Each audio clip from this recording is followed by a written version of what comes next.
jenis pendinginan yang kedua ini kita sebut water radiator, water coolant radiator. Kenapa? Karena sistem pendinginan ini adalah sistem pendinginan yang paling sempurna sejauh ini.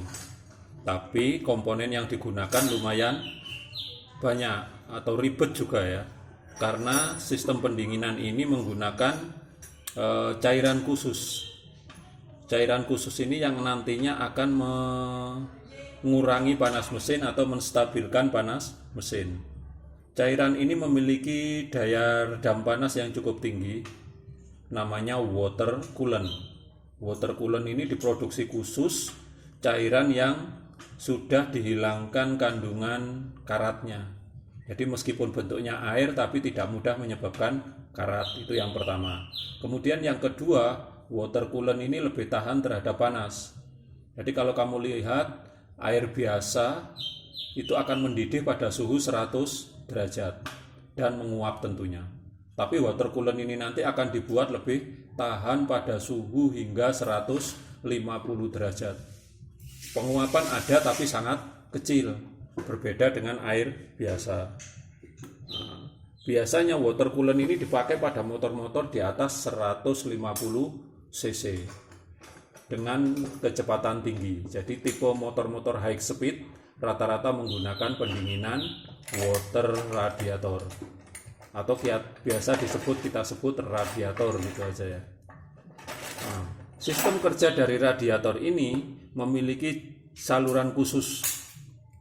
Jadi sirkulasi air radiator ataupun water coolant itu akan meliputi pada bagian blok silinder, head silinder.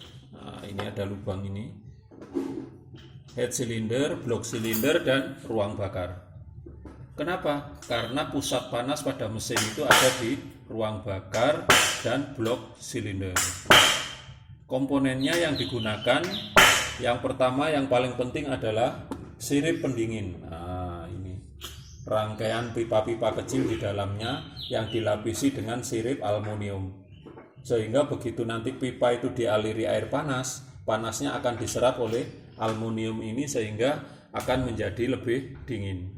Jadi dari ujung atas rangkaian diputar kiri kanan sampai di ujung rangkaian yang sini, maka air akan menjadi dingin.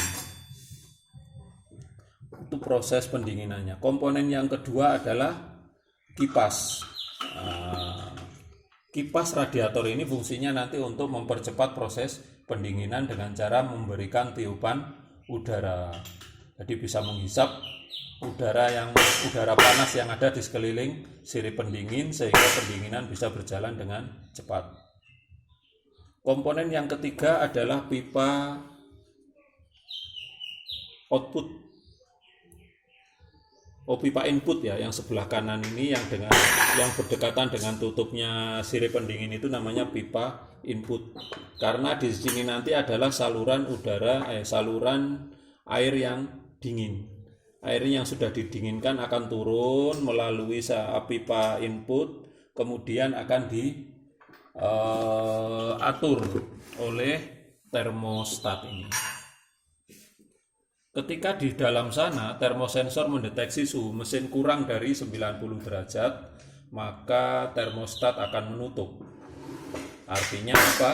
Ketika termostat menutup, air dingin yang dari sirip tidak boleh masuk ke dalam mesin. Jadi suhu mesin biar ideal dulu.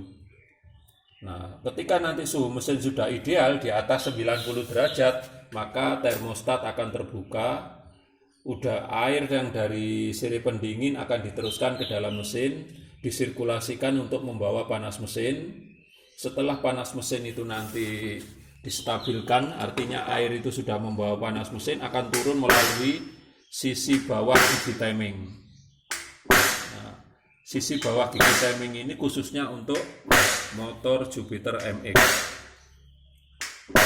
Dari situ nanti cairan yang membawa panas mesin itu akan dihisap oleh pompa air radiator. Nah, ini pompanya seperti ini. Jadi dari bawah sini nanti air panas masuk, dihisap, kemudian hisapan air panas itu akan diteruskan menuju ke pipa output ini. Oke, ke pipa sini. Nah, dari pipa ini nanti cairan panas itu akan disirkulasikan menuju sirip pendingin dan didinginkan lagi. Begitu.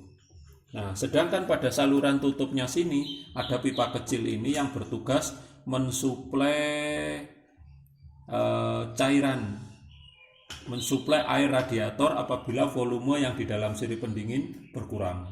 Jadi ketika nanti di sini berkurang, hisapannya makin kuat, maka air dari tangki cadangan akan ditambahkan ke dalam sirip pendingin. Itu fungsi dari pipa cadangan, pipa recovery.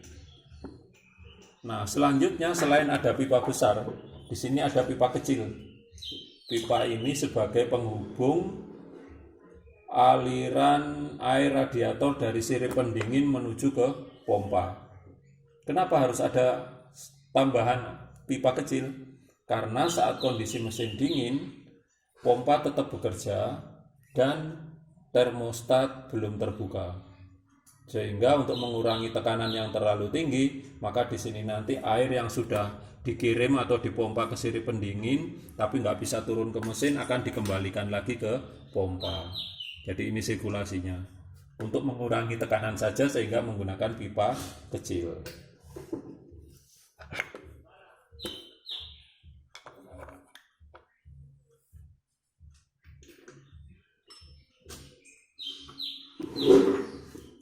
Nah, untuk yang pendinginan ketiga nanti akan kita bahas tentang oil cooler atau sistem pendinginan yang menggunakan sirkulasi oli mesin.